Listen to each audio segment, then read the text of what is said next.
repare bem, repare bem. Quanto é que deve ser a tarifa de energia elétrica num país como o nosso? Deve ser custo de produção, remuneração do imobilizado, do investimento, amortização, né, da depreciação e lucro, em linha com os competidores internacionais, se os houver.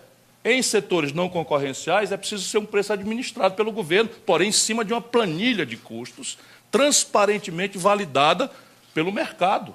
E aí eu gosto dessa crítica, o mercado cumpre um papel muito relevante. Tudo bem. Agora vem o seu Pedro Parente, / Michel Temer, com licença da má palavra, né?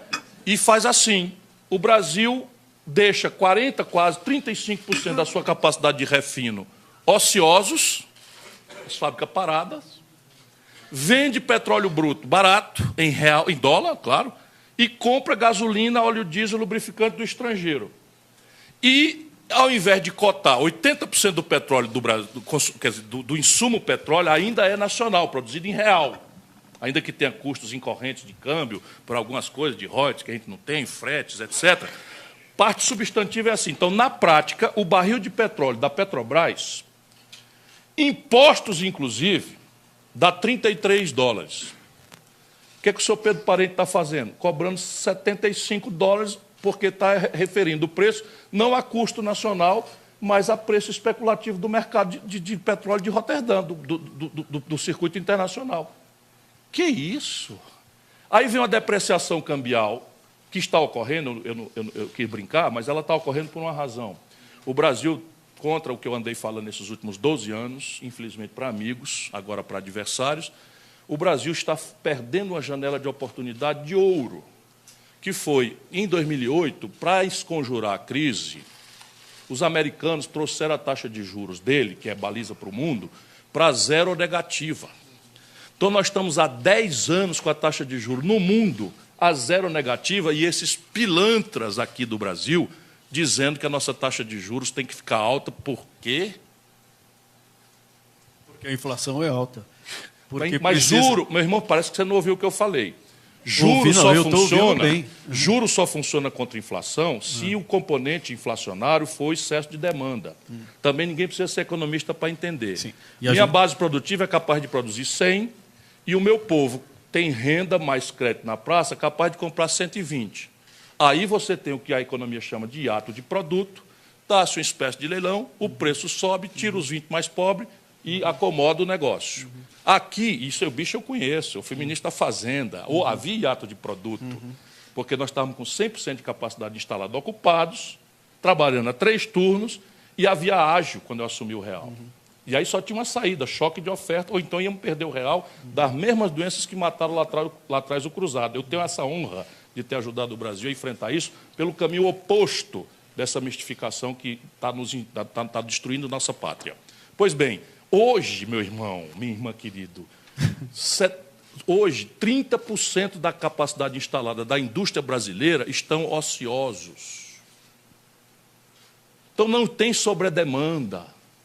Não adianta encarecer o crédito, porque não é por demanda excessiva que a economia brasileira teve momentos de tensão inflacionária. É só ver o que está acontecendo. O governo subiu energia 70%, subiu o botijão de gás de cozinha uns 90% nas costas do povo, empurramos 1.400.000 famílias para voltar a usar álcool e lenha na cozinha. O governo brasileiro empurrou essa política de combustível que sobe de 2 e pouco para R$5 a gasolina na bomba, que é insumo para os taxistas, e a inflação é 2,56%. Por que a inflação é 2,56%? Porque a economia está indo para o vinagre. Quer entender qual é a minha coerência? É falar aquilo que a minha convicção e a minha consciência e o meu patrão merecem que eu fale. E o meu patrão não são as corporações, o meu patrão não são os grupos de interesse, o meu patrão é o povo brasileiro.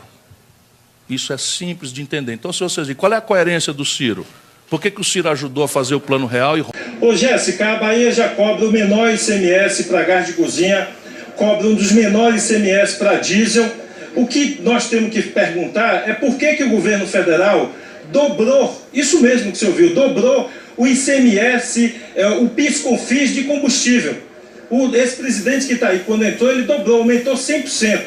Temos que perguntar ao governo federal por que a refinaria da Bahia e as outras refinarias só estão operando a 50% da sua capacidade. O que o governo federal quer, ao invés de produzir diesel e combustível no Brasil, quer importando, vinculando o preço do combustível ao dólar. Que política desastrosa é essa de preços da Petrobras? Em 2 anos, Jéssica, em 2 anos, foram 239 reajustes. Quando Dilma estava no governo, a gasolina era R$ 2,60. Hoje a gasolina é R$ 5,00. O que justifica isso? Olha, então é preciso que o governo federal assuma suas responsabilidades antes de transferir para o Estado. Uma das maneiras de destruir um país é abrir mão de suas riquezas.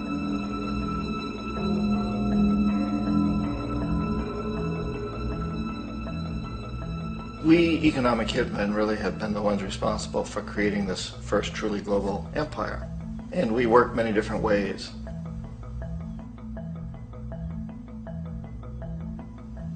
But perhaps the most common is that we will identify a country that has resources our corporations covet, like oil, and then arrange a huge loan to that country from the World Bank or one of its sister organizations.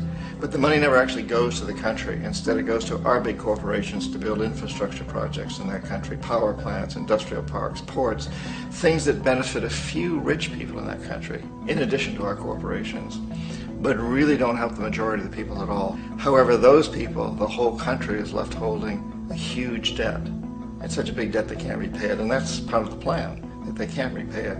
And so at some point, we economic hitmen go back to them and say, listen, you owe us a lot of money, can't pay your debt, so sell your oil real cheap to our oil companies. Allow us to build a military base in your country, or send troops in support of ours to someplace in the world like Iraq, or vote with us on the next UN vote. To have their electric utility company privatized and their water and sewage system privatized and sold to U.S. corporations or other multinational corporations. So there was that whole mushrooming thing, and it's so typical of the way the IMF and the World Bank work. That you put a country in debt, it's such a big debt it can't pay it, and then you offer to refinance that debt and pay even more interest. And you demand this quid pro quo, which you call a conditionality or good governance, which means basically that they've got to sell off their resources, including many of their social services, their utility companies, their school systems sometimes, their penal systems, their insurance systems, to foreign corporations. So it's a double, triple, quadruple whammy. The precedent for economic hitmen really began back in the early 50s when democratically elected Mossadegh, who was elected in Iran, he was considered to be the hope for democracy in the Middle East and around the world. He was Time Magazine's Man of the Year. But one of the things that he'd run on and began to implement was the idea that foreign oil companies needed to pay the Iranian people a lot more for the oil that they were taking out of Iran. The Iranian people should benefit from their own oil. Strange policy. We didn't like that, of course. But we were afraid to do what we normally were doing, which was to send in the military. Instead, we sent in one CIA agent, Kermit Roosevelt, Teddy Roosevelt's relative. And Kermit went in with a few $1 million and was very, very effective and efficient. And in a short amount of time, he managed to get Mossadegh overthrown and brought in the Shah of Iran to replace him, who always was favorable to oil. And it was extremely effective. Bombs overflow Tehran. Army officers shout that Mossadegh has surrendered and his regime as virtual dictator of Iran is ended.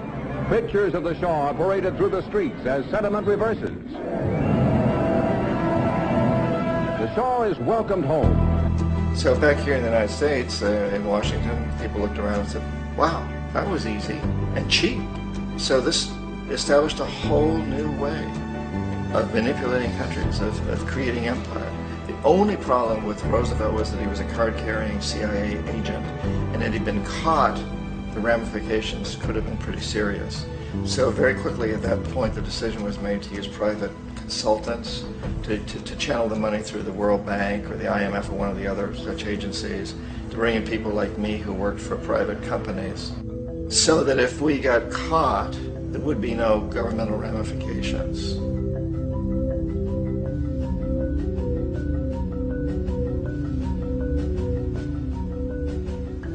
When Arbenz became president of Guatemala, the country was very much under the thumbs of United Fruit Company, the big international corporations. And Arbenz ran on this ticket that says, you know, we want to get the land back to the people. And once he took power, he was implementing policies that would do exactly that, give land rights back to the people. United Fruit didn't like that very much. And so they hired a public relations firm, launched a huge campaign in the United States to convince the United States people, the citizens of the United States, and the press of the United States, and the Congress of the United States, that Arbenz was a Soviet puppet, and that if we allowed him to stay in power, the Soviets would have a foothold in this hemisphere. And that, at that point in time, was a huge fear on everybody's mind, the Red Terror, the Communist terror. And so, to make a long story short, out of this public relations campaign came a commitment on the part of the CIA and the military to take this man out. And in fact, we did. We sent in planes, we sent in soldiers, we sent in jackals, we sent everything in to take him out, and did take him out. And as soon as he was removed from office, the new guy that took over after him basically reinstated everything to the big international corporations, including United Fruit.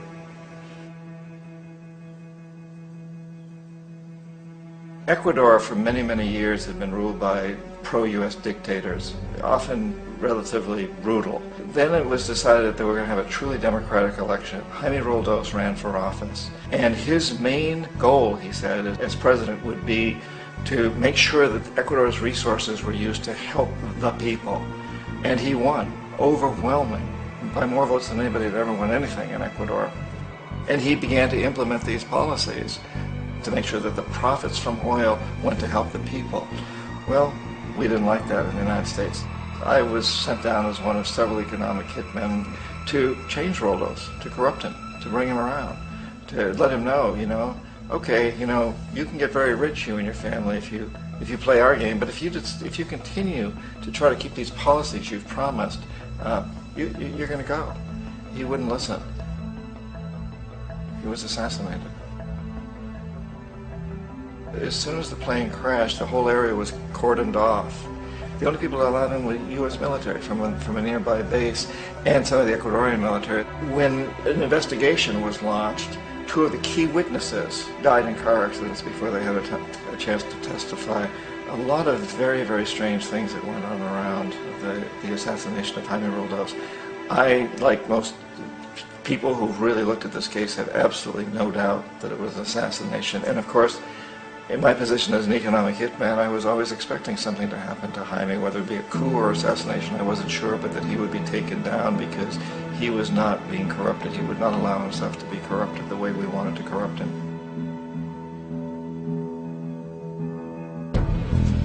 Omar Torrijos, president of Panama, was, you know, one of my favorite people. I really, really liked him. He was very charismatic. He was a guy who really wanted to help his country.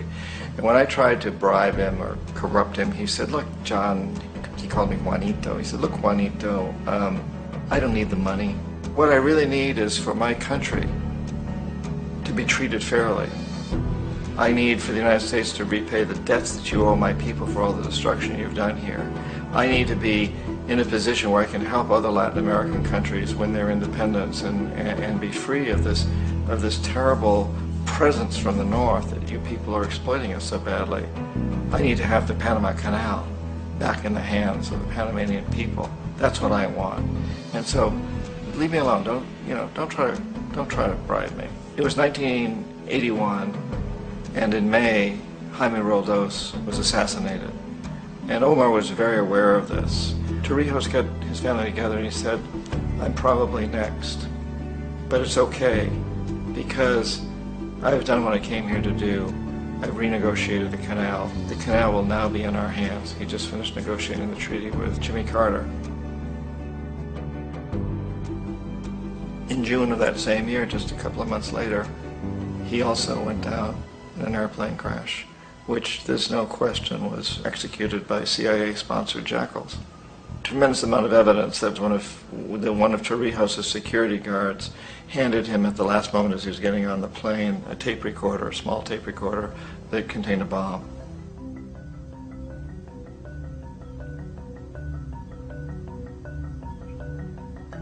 It is interesting to me how this system has continued pretty much the same way for years and years and years, except the economic hitmen have got better and better and better. Then we come up with, very recently, what happened in Venezuela. In 1998, Hugo Chavez gets elected president, following a long line of presidents who had been very corrupt and basically destroyed the economy of the country. And Chavez was elected amidst all that.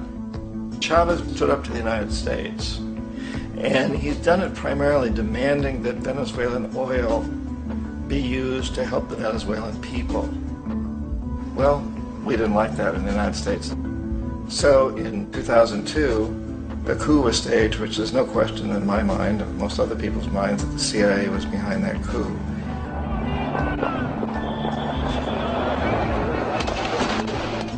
The way that coup was fomented was very reflective of what Kermit Roosevelt had done in Iran, of paying people to go out into the streets to riot, to protest, to say this Chavez is very unpopular. You know, if you can get a few thousand people to do that in television, and can make it look like it's the whole country, and things start to mushroom. Except in the case of Chavez, he was smart enough, and the people were so strongly behind him that they overcame it, which was a phenomenal moment in the history of Latin America.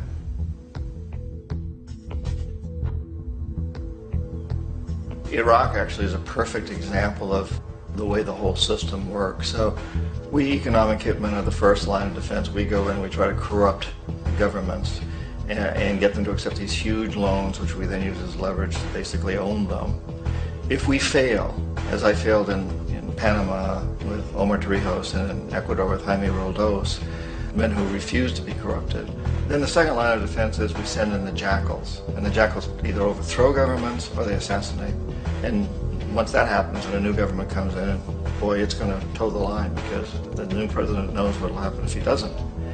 In the case of Iraq, both of those things failed. Economic hitmen were not able to get through to Saddam Hussein. We tried very hard. We tried to get him to accept a deal very similar to what the House of Saud had accepted in Saudi Arabia, but he wouldn't accept it. And so the jackals went in to take him out. They couldn't do it. His security was very good. After all, he had one time worked for the CIA. He'd been hired to assassinate a former president of Iraq and failed, but he knew the system. So in '91, we send in the troops and we take out the Iraqi military. So we assume at that point that Saddam Hussein is going to come around. We could have taken him out, of course, at that time, but we didn't want him. He's the kind of strong man we like. He controls his people. We thought he could control the Kurds and keep the Iranians in their border and keep pumping oil for us. And that once we took out his military, now he's going to come around. So the economic hitmen go back in the 90s without success. If they'd had success, he'd still be running the country. We'd be selling him all the fighter jets he wants and everything else he wants. But they couldn't. They didn't have success. The jackals couldn't take him out again. So we sent the military in once again, and this time we did the complete job and took him out, and in the process created for ourselves some very, very lucrative construction deals. We had to reconstruct a country that we'd essentially destroyed, which is a pretty good deal if you own construction companies, big ones. So, you know, Iraq shows the three stages. The economic hitmen failed there, the jackals failed there, and as a final measure, the military goes in. And in that way, we've really created an empire, but we've done it very, very subtly. It's clandestine. All the empires of the past were built on the military, and everybody knew they were building them. So the British knew they were building them, the French, the Germans, the Romans, the Greeks, and they were proud of it. And they always had some excuse, like spreading civilization, spreading some religion, something like that. But they knew they were doing it. We don't. The majority of the people in the United States have no idea that we're living off the benefits of a clandestine empire, that today there's more slavery in the world than ever before. And then you have to ask yourself, well, if it's an empire, then who's the emperor? Obviously, our presidents of the United States are not emperors. An emperor is someone who's not elected, doesn't serve a limited term, and doesn't report to anyone, essentially. So you can't classify our presidents that way. But we do have what I consider to be the equivalent of the emperor, and it's what I call the corporatocracy. The corporatocracy is this group of individuals, who run our biggest corporations, and they really act as the emperor of this empire. They control our media, either through direct ownership or advertising. They control most of our politicians because they finance their campaigns, either through their corporations or through personal contributions that come out of the corporations. They're not elected. They don't serve a limited term. They don't report to anybody. And at the very top of the corporatocracy, you really can't tell whether a person's working for a private corporation or the government because they're always moving back and forth. So, you've got a guy who one moment is the president of a big construction company like Halliburton, and the next moment he's vice president of the United States, or the president who is in the oil business. And this is true whether you've got Democrats or Republicans in the office. You have them moving back and forth through the revolving door. And in a way, our government is invisible a lot of the time, and its policies are carried out by our corporations on one level or another. And then again, the policies of the government are basically forged by the corporatocracy and then presented to the government. They become government policy. So it's an incredibly cozy relationship. This isn't a conspiracy theory type of thing. These people don't have to get together and plot to do things. They all basically work under one primary assumption, and that is that they must maximize profits regardless of the social and environmental costs.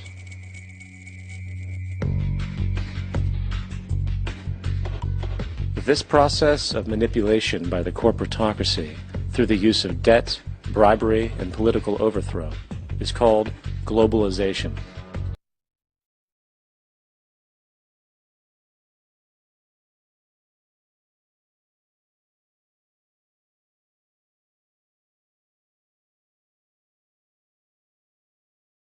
Estamos de volta com o nosso programa especial de aniversário de 6 anos da TVT.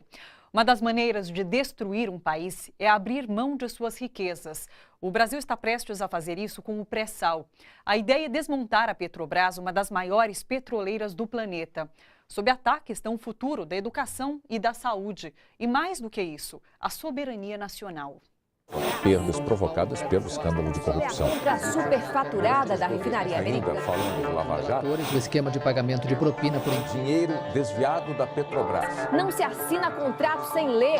Os eleitorais em 2010. Enquanto a mídia tradicional ataca a Petrobras dia e noite, desde o início da Operação Lava Jato, essa investigação levou a empresa de auditoria externa PricewaterhouseCoopers a não validar as contas da Petrobras. Nós, da TVT, acreditamos na Petrobras. E sabe por quê? Porque por trás desta campanha difamatória e cruel, há grupos estrangeiros associados a políticos brasileiros que querem vender barato nosso sonho de liberdade. Os exploradores não estão nem aí. Nós sim. O que vai acontecer, caso a empresa seja desmontada, é que não teremos mais dinheiro para melhorar nossa educação nem a nossa saúde. Quem vai sair perdendo é quem mais precisa. Não é uma empresa que esteja quebrada, nem é um antro de corrupção.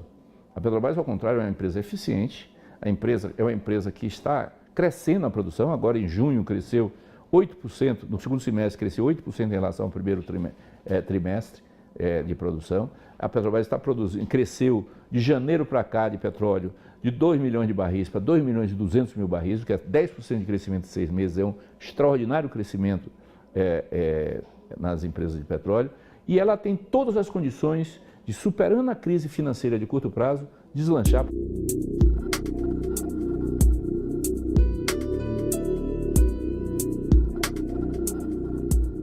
Ao contrário do que a grande mídia diz, a Petrobras tem capital.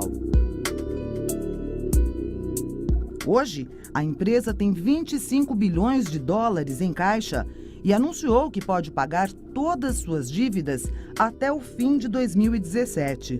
Se faltar, a China já colocou à disposição da companhia uma linha de crédito para qualquer emergência. A grande mídia diz: ora, mas a empresa deve 500 bilhões de dólares. Isso não é dívida, é investimento, porque a Petrobras tem reservas. Vamos fazer uma conta? O pré-sal tem de 180 a 270 bilhões de barris de petróleo de excelente qualidade no fundo do mar. Com o barril custando hoje cerca de $45, na pior das hipóteses, temos petróleo equivalente a 3 vezes o que eles chamam de dívida, tudo guardado no fundo do mar. As reservas são apenas o que já foi encontrado. No fundo do mar pode haver ainda mais. A Petrobras também tem tecnologia. Pode extrair com eficiência sem precisar de ajuda de ninguém. Mas sozinha demoraria muito tempo. Por isso, em 2010, o governo decidiu pelo regime de partilha. Funciona assim: um parceiro se associa à empresa num campo de exploração. Investe, mas quem opera o campo somos nós. E 30% de tudo que for produzido fica aqui. Para operar um campo, é preciso de plataformas, sondas, navios. Tudo isso é conteúdo nacional, que gera empregos e mais riqueza. Fora o petróleo cru, como se diz, a empresa tem refinarias capazes de produzir matérias-primas mais valiosas. E há também gás natural do petróleo, que vira fertilizante. O que permitiria que, em pouco tempo, o Brasil, um dos maiores produtores de alimentos do planeta, deixasse de importar adubos para a agricultura.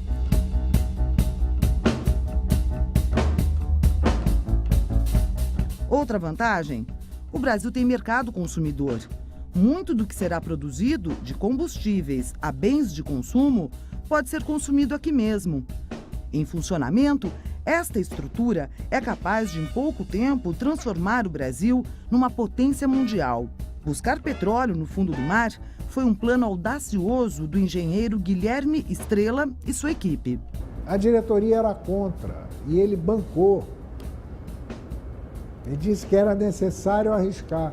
É o próprio Estrela quem fala sobre o que está em risco: a nossa soberania. A soberania nacional, ela representa o poder de qualquer país de decidir sobre o seu futuro, em seu próprio interesse, de construir a sua indústria, construir as suas fábricas, construir os seus meios de comunicação, né, independente de países e de conhecimentos estrangeiros. Então, a detenção da tecnologia e do conhecimento e de científico e tecnológico e do conhecimento de engenharia para projetos de engenharia, para produzir produtos que nos sirvam para efetivamente decidir o nosso destino, é fundamental.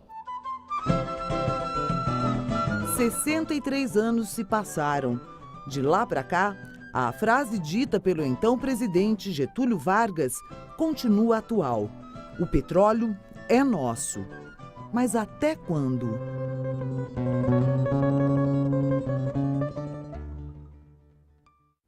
E para falar dos riscos que corremos ao abrir mão do pré-sal, nós convidamos o Gustavo Marsaioli, que é da Federação Única dos Petroleiros. Boa noite, Gustavo. Seja bem-vindo. Boa noite.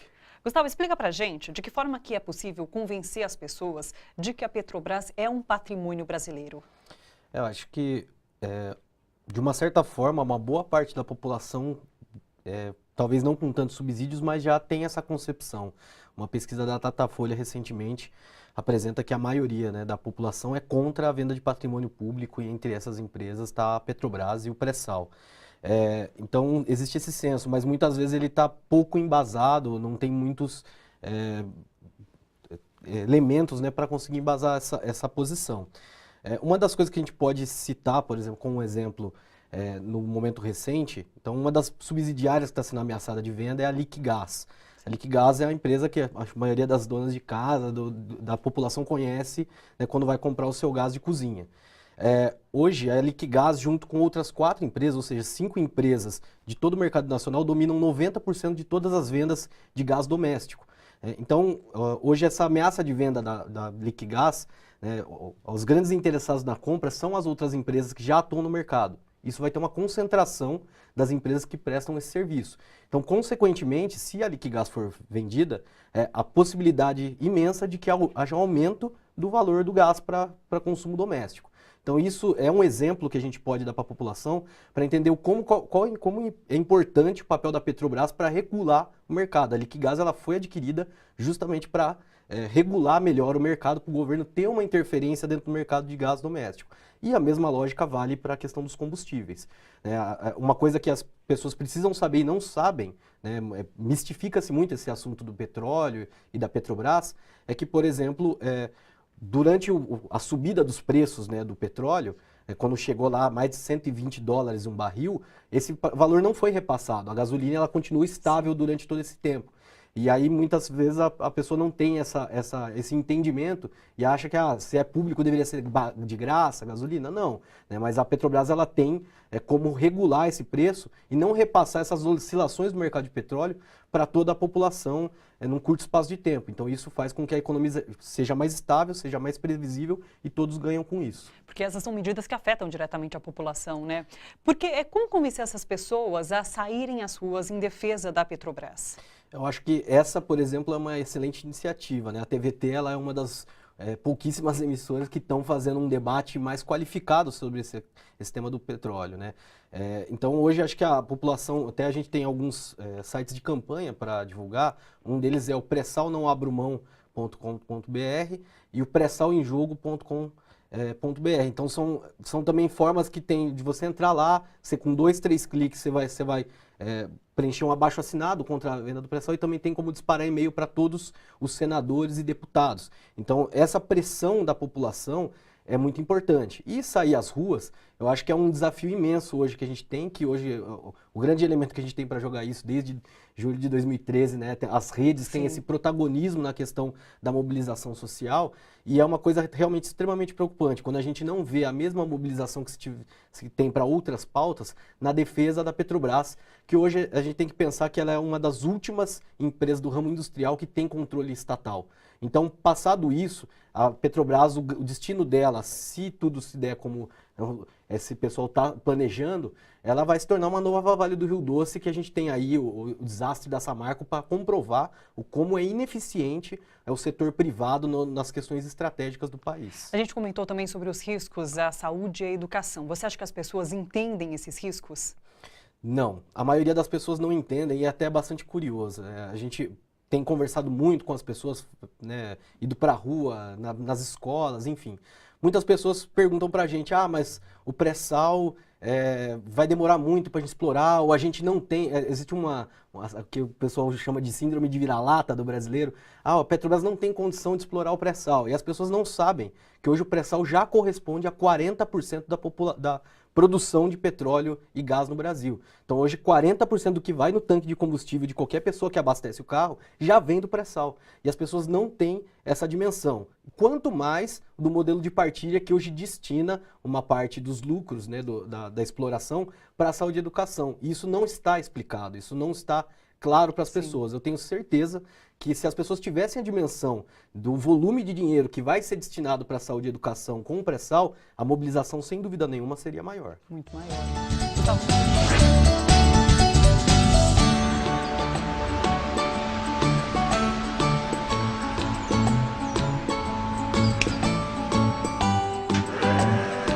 As reservas do pré-sal estão estimadas em 10 trilhões de dólares. Quantia suficiente para erradicar todas as mazelas do nosso país.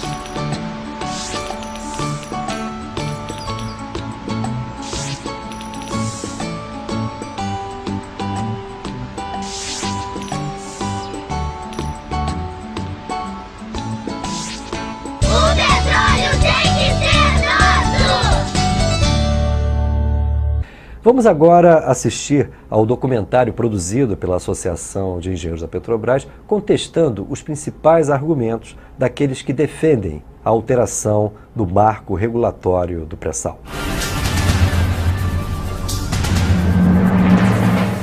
A minha ideia é que realmente é algo urgente de ser votado. E esta questão da obrigatoriedade do pré-sal. A crise na Petrobras é estrutural e extremamente grave. A situação da empresa é extremamente grave e não é verdade que é uma crise conjuntural como outras estão acontecendo no mundo, em função da queda do preço do petróleo. Mentira. A crise existe, mas não é definitiva, eterna e, portanto, estrutural. Desvalorização cambial abrupta, inflação, redução da demanda interna, corrupção e suas consequências ao endividamento e ao fluxo de caixa da estatal são aspectos conjunturais. Contribuíram para a crise, mas são passageiros. A queda dos preços do petróleo, o encerramento do ciclo de liquidez monetária pelo Banco Central dos Estados Unidos e a consequente valorização do dólar são aspectos conjunturais e internacionais que impactam toda a indústria do petróleo e não apenas a Petrobras. Os recursos fáceis de se produzir, baratos, acessíveis, com baixo dispêndio de trabalho e de capital, não estão mais disponíveis. O petróleo barato de se produzir não existe mais. Em média, cada novo barril descoberto é mais caro de se descobrir e produzir do que um barril extraído em um campo maduro e decadente. A primeira resposta da indústria do petróleo a essas restrições foi o endividamento e a prioridade às atividades de exploração e produção, E&P. São aspectos estruturais que valem para a Petrobras e para todas as companhias. Portanto, a afirmação de que a crise na Petrobras é estrutural e extremamente grave, além de falsa, é oportunista. A relação entre a dívida e a produção de petróleo da Petrobras é de 4 a 6 vezes maior em comparação com outras grandes petroleiras.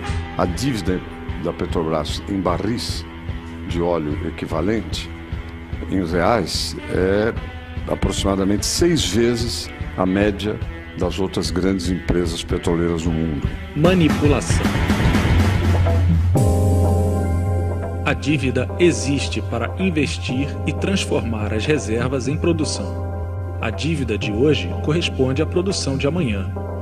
As outras companhias às quais se refere o senador têm dívidas menores, porque suas reservas são também menores, além de decadentes. A Petrobras é responsável pela maior descoberta das últimas 3 décadas, o pré-sal. As multinacionais são empresas que desistiram do crescimento em seus países de origem e buscam países com reservas de petróleo, além de políticos corruptos, para se apropriarem das reservas através da criação de legislação petrolífera permissiva. Suas reservas não alcançam 10% das mundiais e a produção é decadente há mais de 10 anos. A Petrobras tem dívidas porque tem reservas significativas e por isso tem futuro. A afirmação de que a relação entre a dívida e a produção de petróleo da Petrobras é de 4 a 6 vezes maior em comparação com outras grandes petroleiras é manipulação para entregar nosso petróleo às multinacionais.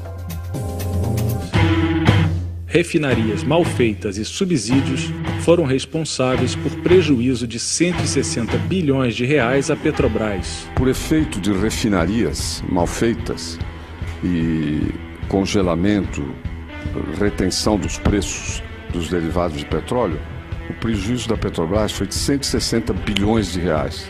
Diversionismo, oportunismo e desvio de foco. Estamos tratando da lei da partilha na produção do pré-sal e do projeto de lei no qual o senador pretende tirar a Petrobras da operação única. A AEPET condena a prática de subsídios que imputam ao caixa da companhia o ônus de uma política pública de preços que, se adotada pelo governo federal, deve ser arcada pelo Tesouro.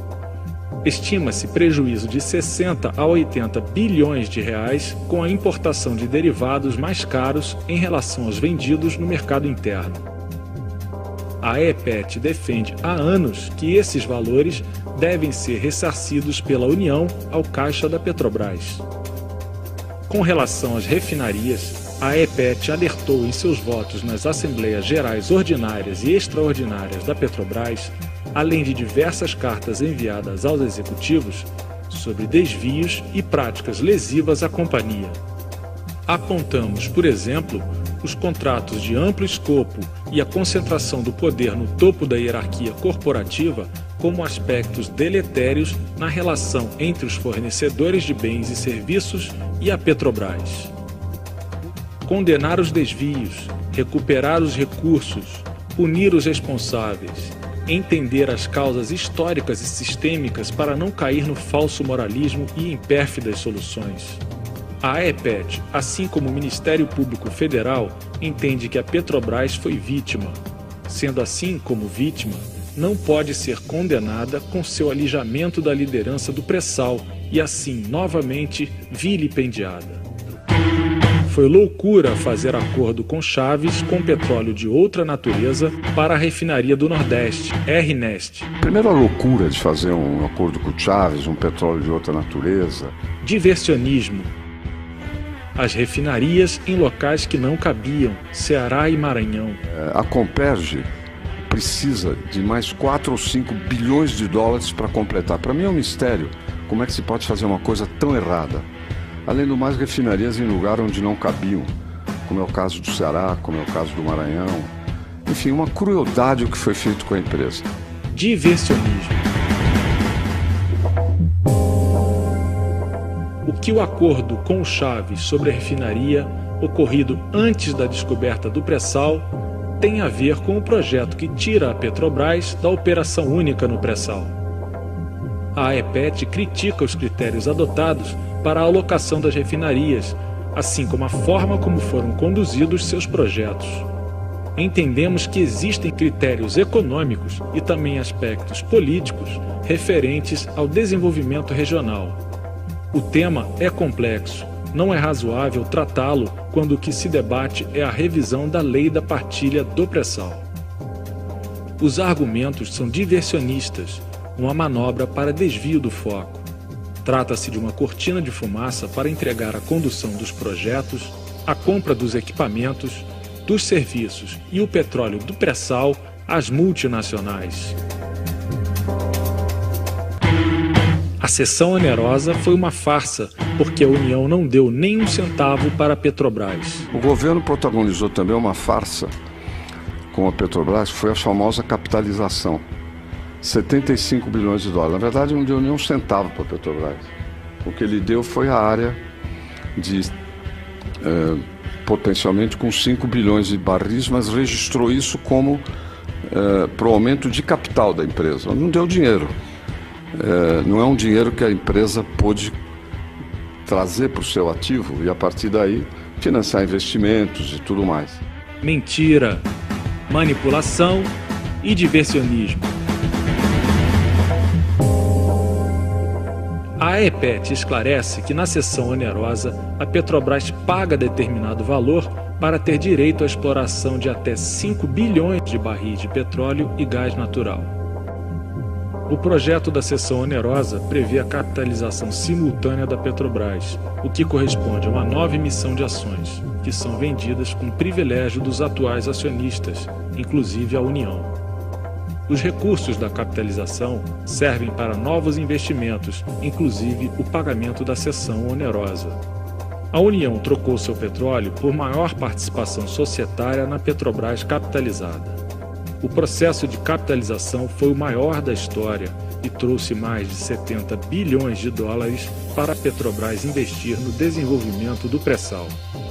A AEPET reitera que não se trata de uma farsa, é uma das alternativas legais que o governo dispõe para desenvolver os recursos do pré-sal.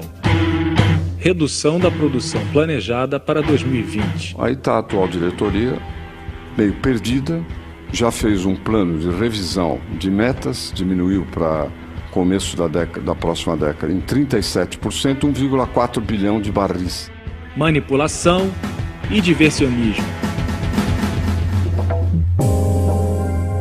Senador Serra, não tente desqualificar a liderança da Petrobras no pré-sal por conta da redução da produção planejada para 2020. Todas as petrolíferas do mundo estão revisando seus planos. postergando ou cancelando investimentos em virtude da queda dos preços do petróleo, da recessão mundial com a diminuição da demanda por combustíveis, além da elevação dos custos médios de exploração e produção. Não cabe, portanto, adotar esse critério para arbitrar quem tem ou não tem condições de operar no pré-sal. Além disso, acelerar a produção para 2020 com exportação de elevados excedentes não é muito inteligente. Não há garantia de que o preço do barril já estará recuperado. A afirmação de que a redução da produção planejada para 2020 desqualifica a Petrobras para operar no pré-sal, enquanto qualifica as multinacionais, é falsa, manipuladora e diversionista. O esquema do pré-sal fica virtualmente paralisado. A empresa não tem dinheiro para nada. Não há a mais remotíssima sopro de possibilidade do governo federal botar dinheiro na situação que o governo federal está, né? E, portanto, o esquema do pré-sal fica virtualmente paralisado. Mentira. Qual o esquema, senador? A produção do pré-sal alcança mais de 1 milhão de barris de petróleo equivalente por dia, em tempo recorde, na vanguarda tecnológica, na fronteira exploratória mundial, em velocidade sem paralelo na história dos campos em águas profundas no Golfo do México ou no Mar do Norte. Se o referido esquema diz respeito à produção do pré-sal, a afirmação é falsa. A Petrobras não tem e não terá recursos para garantir a participação mínima de 30%, além da operação dos campos do pré-sal garantidas pela lei da partilha. Então, o pré-sal fica paralisado. Na lei da partilha, foi fixado que a Petrobras seria operadora única do pré-sal. Única. Ou seja, as associadas não são operadores. E que poria pelo menos 30% do investimento. A Petrobras não tem esse dinheiro, não terá, não é uma conjuntura, não terá esse dinheiro por muitos anos. Então o pré-sal fica paralisado. Mentira.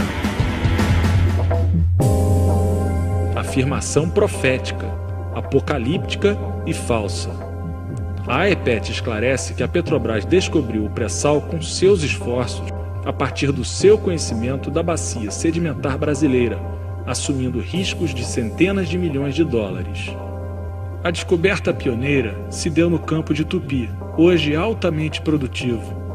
No campo de Libra, devolvido pela operadora Shell à ANP e declarado não comercial, a Petrobras assumiu a operação e também alcançou o pré-sal. Em tempo recorde, chegamos a 1 milhão de barris por dia. A AEPET afirma, com serenidade e firmeza, que a Petrobras é capaz de liderar a produção do pré-sal e garantir nossa segurança energética, na medida do interesse e do desenvolvimento nacional. Meu primeiro objetivo com a retirada da Petrobras como operadora única do pré-sal é reativar a produção do pré-sal. Meu primeiro objetivo era reativar a produção do pré-sal, ou seja, não apenas no campo já licitado, mas que houvesse novos campos. Mentira! Reativar a produção do pré-sal, senador? A AEPET reitera que não cabe reativar a produção do pré-sal, que cresce continuamente. Os campos do pré-sal, nos 3 primeiros trimestres de 2015, tiveram uma produção média diária de 919 mil barris de petróleo e gás, o que representa 24% de todo o petróleo e gás produzido pela Petrobras.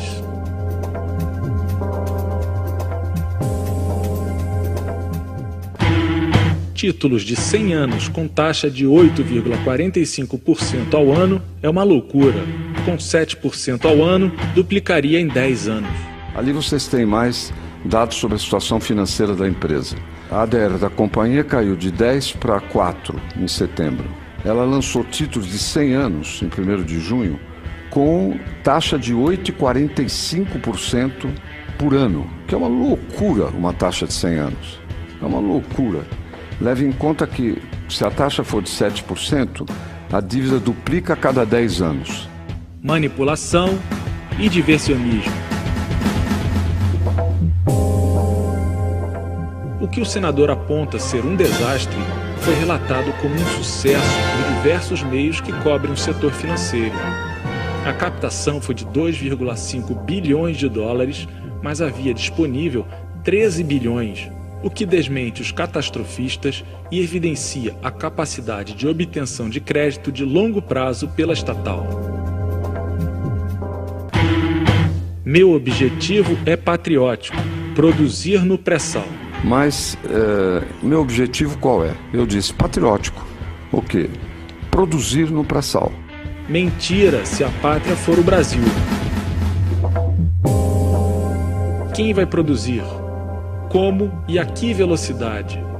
Para atender às necessidades de quem? Em benefício de quem? Qual país se desenvolveu a partir da exploração e exportação de seus recursos naturais finitos por corporações estrangeiras? A AEPET sustenta que devemos usar a riqueza do petróleo brasileiro para atendimento às nossas necessidades e alavancar o nosso desenvolvimento. Promover uma indústria forte e diversificada com o máximo usufruto social. Construir a infraestrutura para a produção das energias renováveis e preparar nossa sociedade para o futuro. Se a pátria for o Brasil, a afirmação é falsa. O projeto não mexe na partilha e no conteúdo nacional. Devem ter ouvido que a acusação, que vai terminar o método da partilha, etc. A gente vê. Eu acho inacreditável ver as pessoas afirmando isso. E é só pegar o projeto e ver que ele não altera método de partilha. Para mim, deliberadamente. Segundo, não mexe na questão do conteúdo nacional. Diversionismo. O melhor do projeto é o que ele não faz. A AEPET alerta que as multinacionais do petróleo condenam a política do conteúdo nacional. A operação do pré-sal envolve a elaboração dos projetos, a condução dos empreendimentos, além da compra dos equipamentos e serviços. Ceder a operação às companhias que são contrárias à política do conteúdo local é enfraquecer essa política pública.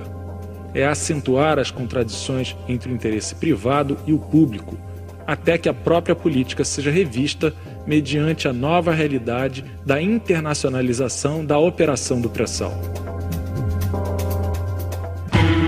Eu troco o ônus pelo bônus. A Petrobras tem a preferência de operar os campos do pré-sal. O projeto estabelece, eu queria que todos prestassem atenção, que a Petrobras mantém a sua preferência no pré-sal. Ou seja, ela fica livre do ônus e tem o bônus. Eu troco o ônus pelo bônus. Mentira e manipulação. 15. Estou apenas livrando a Petrobras de uma amarra. Eu posso abrir outros campos para leilão e a Petrobras não é obrigada a entrar. Eu estou apenas livrando a Petrobras de uma amarra. Mentira e manipulação. A AEPET elucida que a operação tem caráter estratégico e por isso as multinacionais estão tão mobilizadas em alijar a Petrobras da operação única. Elas têm interesse em acelerar a realização dos leilões no pré-sal. Buscam a propriedade do petróleo para a exportação, para recuperar suas reservas e produção decadentes. A operação única da Petrobras é um entrave para que alcancem tal objetivo. Se a lei do senador Serra passar no Congresso, as multinacionais direcionam seu lobby para o Ministério de Minas e Energia, ao Conselho Nacional de Política Energética, a ANP e à Presidência da República, para acelerar a realização dos leilões, visando obter elevados excedentes para exportação. A AEPET, coerente com sua história na defesa da Petrobras e do petróleo para a maioria dos brasileiros, está envidando todos os seus esforços para que este projeto de lei não passe. O regime de concessão, a partir de 1997, foi muito bem sucedido. Capital estrangeiro, nós temos 3 métodos hoje em andamento de produção. A concessão, que foi a partir de 97, que foi um método muito bem sucedido. Mentira e diversionismo. 17. A produção aumentou uma enormidade entre 1997 e 2002 e a partir daí desacelerou. Confluindo também com investimentos que já haviam sido feitos, a produção aumentou uma enormidade, eu acho que 2 ou 3 vezes no período de 97 e 2002. E 2012, no período 97 e 2002. E a partir daí desacelerou. Manipulação e diversionismo. A EPET esclarece que qualquer campo de petróleo, seja concedido, partilhado ou sob monopólio, para ser desenvolvido e entrar em produção, precisa entre 8 e 10 anos de trabalho e investimentos. Não se pode medir o sucesso do regime de concessão adotado em 1997 pela produção alcançada entre 1997 e 2002. As consequências da concessão, em termos de produção, poderiam ser avaliadas a partir de 2007.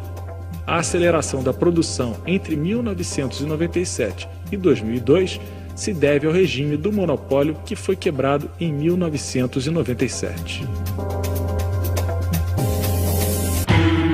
É apenas capital estrangeiro, como tem nas concessões. Naquela seção vendida, que a Petrobras que entrou como aporte de capital do governo, é uma área que é da Petrobras. A outra, que é da concessão, tem capital estrangeiro. Já tem capital estrangeiro. Já tem empresas. Não importa se muitas ou se poucas. E também não é argumento dizer eu não quero ter empresa estrangeira porque elas não entram. O pior que pode acontecer é não entrar. Né? Se fosse esse pudim cobiçoso, delicioso que se pinta, eles poderiam entrar, mas também pode não entrar. É apenas uma abertura para isso. Né? Não há nada especial nesse assunto. É capital estrangeiro, como teve na área de concessões e tem ainda. Diversionismo.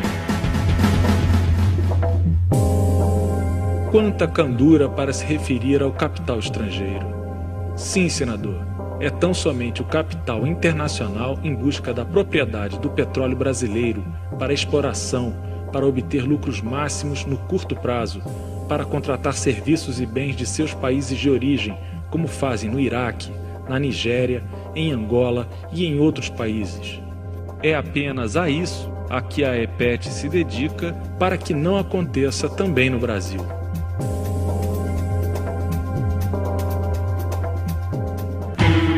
Os recursos do pré-sal para a saúde e a educação podem apenas substituir os impostos atualmente destinados a essas áreas. O dinheiro que vai do petróleo para a saúde entra na vinculação constitucional. Ele apenas substitui aquilo que deriva de impostos ou outros tributos. Diversionismo. 20. Para a saúde e educação receberem mais recursos, é preciso produzir mais no pré-sal. Meu projeto abre essa possibilidade. Quando esses recursos são arrecadados, depende do volume de produção. Se eu não produzo, eu não arrecado. Então, ser contra abrir uma possibilidade de investimentos no pré-sal é ser contra a saúde e a educação. Manipulação e diversionismo. Poderíamos indagar, mas se os recursos do pré-sal podem apenas substituir os outros, por que produzir mais no pré-sal significaria mais recursos para a educação? A EPET considera que o Estado brasileiro é refém do sistema financeiro e prioriza o serviço da dívida em detrimento de suas responsabilidades constitucionais. Existe risco de a renda petroleira ser transformada em acumulação financeira por meio do sistema da dívida. A lei da partilha não evita esse risco, muito menos o projeto do senador ou a volta ao regime das concessões. A solução seria a auditoria soberana da dívida pública. mecanismo previsto na Constituição e tema de Comissão Parlamentar de Inquérito, CPI, que identificou diversos indícios de ilegalidade e ilegitimidades, além de sinais de fraudes na formação e multiplicação do endividamento público brasileiro. O argumento de que a Petrobras produz mais barato é tolo. Agora, tem um argumento que é tolo e insignificante do ponto de vista de comparar, que diz, não, a Petrobras produz mais barato que as multis. Mentira.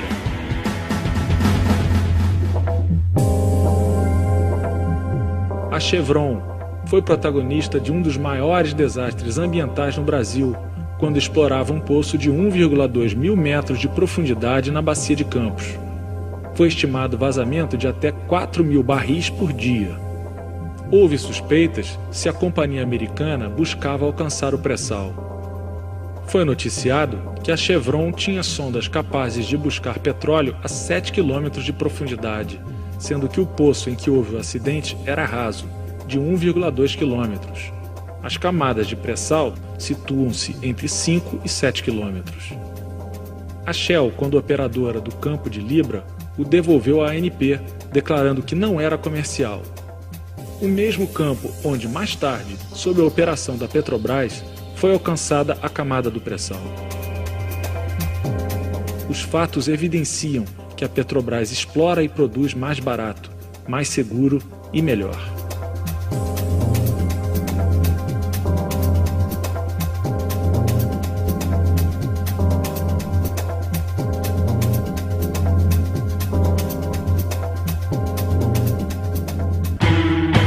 Eu defendo reajuste automático dos derivados. Eu defendo um sistema de reajuste de preços automático, que a Petrobras não possa ser usada como instrumento de política econômica. Diversionismo. A AEPET entende que a política dos preços dos combustíveis deve ser tratada em conjunto com as políticas energética e econômica. Trata-se de arbitrar a distribuição do excedente petroleiro entre os consumidores e outros agentes da economia. Em suma, entendemos que a política de preços não deve prejudicar o caixa da Petrobras, mas iniciativas podem ser tratadas no rol das políticas públicas do governo. O tema foge ao objeto do debate. O que o senador Serra não fala, mas a AEPET destaca.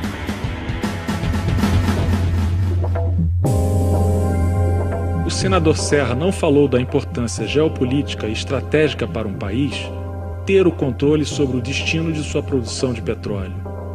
Ao introduzir um ente privado e estrangeiro na exploração de seu petróleo, o país está abrindo mão da possibilidade de usar a garantia de fornecimento de petróleo a curto e médio prazo como um argumento de comércio e convencimento internacional. Serra também não falou da tendência natural das empresas estatais terem maiores cuidados com o meio ambiente que as empresas privadas, por estas priorizarem tanto o lucro. O que aconteceu com a Chevron em Frade é revelador.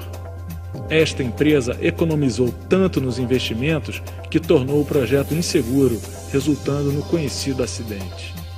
Pelo mesmo motivo, a Petrobras consegue retirar mais óleo de um campo que empresas privadas, que visam uma produção rápida para maximizar a rentabilidade, apesar de comprometer a retirada total de petróleo do campo. As empresas privadas tendem a realizar a chamada produção predatória. A AEPET sustenta que o melhor para a maioria dos brasileiros é ter a Petrobras na liderança da exploração do pré-sal, na condição de operadora única.